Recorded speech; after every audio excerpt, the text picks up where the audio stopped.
when it comes to the gas prices, we're going through an incredible transition that is taking place that, God willing, when it's over, we'll be stronger and the world will be stronger and less reliant on fossil fuels when this is over. God willing. Did you hear that? President Biden is getting called out for appearing to cheer on the high gas prices. While he says it's an incredible transition that would likely be to going green faster, progressives would love that part. But then the cleanup, Biden softening those comments, the damage was already done though. So many Americans cannot afford to fill up their cars with gasoline. The president's remarks echo what many in his political party have been voicing, though, all along, that the Ukraine war would make fossil fuels completely too expensive and people would hop on what I call the green train. Gasoline still at a record-breaking $4.59 per gallon of regular unleaded, 50% higher than it was this time last year. Republican Senator John Kennedy was on Hannity. President Biden says that he has no control over gasoline prices and oil prices. You can't have regulatory control over the drilling, transport, storage, refining, trading, and taxation of oil, as the president does, and accurately make that statement. And the American people just don't believe him. Republican Congressman Mike Gallagher of Wisconsin, a member of the House Armed Services Committee and the Committee for Transportation and Infrastructure, is with me now. Great to see you. First time in the pandemic we've been together. Good to be with you. Congrats on the second born coming up. Oh, thank you. So your family is expanding. Look, what do you think when you hear Senator Kennedy there kind of ticking down why Americans don't trust what's coming out of the White House? Well, Senator Kennedy's right. The president's comments were completely out of touch with reality. And think about how the narrative has evolved over the past year. First, they were blaming evil American domestic energy producers. Then they shifted to blaming Vladimir Putin. And now it seems the president is just saying the quiet part out loud and saying Americans have to suck it up, endure the pain so that we can expedite this transition to electric vehicles. Well, where's the electricity going to come for? Where are the batteries going to come for electric vehicles, right? All it does is increase our dependency on China in a perverse way. And right now, John Kerry's in Davos making the ridiculous argument that we need to work with the Chinese on climate change. The Chinese don't care. Didn't he fly there, though, on a private plane? Well, there, of course, is the hypocrisy at the heart of the climate change cult that John Kerry is the high priest of. And look at what this president did from the first moment he came into office. He canceled Keystone Pipeline, right? That cost my state, Wisconsin, thousands of good-paying jobs. And the fact that he continues to play the blame game as Americans are struggling and paying over $4 a gallon at the pump. I filled up a Quick Trip before we left Wisconsin a few days ago, over $4 a gallon. This is hurting working-class Americans. They need to reverse their disastrous energy policy because it also gives our adversaries a big geopolitical gift as well. Oh, absolutely. Look at Saudi Arabia now, you know, talking to other countries that we wish that they wouldn't about the high price of gas and how they can take advantage. You know, they're talking to Russia now. Exactly. Like, I mean, your enemy of your enemy, I won't even go. It's been said. A new poll shows that priorities are shifting for Americans, while broad support for U.S. sanctions on Russia have not faltered. Now, 45% say the nation's biggest priority should be sanctioning Russia effectively, while 51% say it should be limiting damage to the U.S. economy.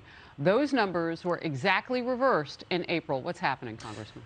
Well, listen, I think there's broad bipartisan support for a tough on Russia policy. I think a lot of people have been inspired by what they see the Ukrainians doing on the ground, bravely fighting, using asymmetric weapons, very creatively sinking Russian warships, and our posture of providing intelligence, providing certain weapon systems. I think there's buy-in to that. Now, here's the thing to link it to what we talked about previously. We can maintain this economic war on Russia, but we can't maintain it while having a simultaneous war on domestic energy production in America. If we take key steps to reverse that war, if we open up leases for drilling on federal lands, if we get the radicals out of FERC, if we do a variety of things to go in a different direction, I think we can be at the cusp of an American energy renaissance, which, by the way, will actually be better for the environment. If we invest in next generation technology, we can have a policy that's good for Americans economically and also fundamentally more environmentally friendly than what the Democrats are selling. Can this administration get that done with this president? I've seen no evidence. The president seems to be held captive to the far left progressive wing of his party, for which climate change is the top issue. And at times, his foreign policy seems to be contradictory because there's a wing that believes climate change is the top issue and that we need to work with China as opposed to getting tough on China. Oh, that's interesting, too. So he doesn't know which way to turn, which might explain why when we're short on gasoline, we don't drill at home. We turn to Venezuela, the dirtiest manufacturer on the planet. All right, you said war on domestic economics. I put that down. So we're looking at a bifurcated situation, clearly a war with Russia and Ukraine after the invasion by the Russians. And then it probably feels to Americans like there's war on them right now every time they try to fill up. Let me get to this. Border Patrol released a suspected terrorist who crossed into the United States illegally, and it took Immigration and Customs Enforcement, ICE, 2 weeks to re-arrest him. That's according to a leaked memo obtained by Fox News. The 35-year-old Colombian man was released near Yuma, Arizona on April 18th with an electronic monitoring device as an alternative to detention. Now, if he had a career history, maybe he found a way out of that. The FBI flagged him 3 days later. But ICE did not get authorization to go get him until May 4th. They caught him in Florida on May 6th. Former acting ICE chief Tom Homan says the administration cares more about optics than about safety. Let's watch. Border Patrol agents have told me their command wants them to process and release quick. So they're not even waiting for the responses to this terrorist screening center when they run these people through the checks. Because the focus of this administration is to process and release quickly. So there doesn't appear to be overcrowding. So it doesn't appear to be a crisis. Business as usual, too, on the border. The Daily Mail reports that on the very day Title 42 was set to end, officials released hundreds of illegal immigrants into the United States. Congressman Gallagher, what is the blind spot that the Biden administration has on this? Well, we talked about the first thing the president did when he came into office on January 21st was cancel Keystone. The second thing he did was open up the southern border. And despite all the evidence, despite the ongoing and growing chaos at the southern border, despite not just this incident, but the fact that we've had 42 people that were on the terrorist screening database try and cross the southern border illegally, the president is unwilling to secure the border. It's a disaster not just for southern border states, but for states like mine, Wisconsin, because we deal with drug cartel-related murders. And, of course, the fentanyl crisis affects everybody, killing tens of thousands of Americans. Congressman Gallagher, let me ask you this, because I haven't heard it answered. I know I haven't asked it, but I will of you. How important is it that maybe it's not the American people, but that people who would go after those 42 suspected terrorists know contemporaneously when they are in the country? Because, you know, we didn't hear that for a very long time. It's a hugely important issue. Here's the other issue, because this guy got a GPS tracker and then a court date. Here's a problem with our immigration court system. There's no contempt authority in the court system. So people can defy their court dates, they can make a mockery of the court system, and there's no ability to enforce order in the courtroom because of that simple fact. So it's not just a matter of building the wall and securing the southern border. It's not just a matter of increased personnel and technology.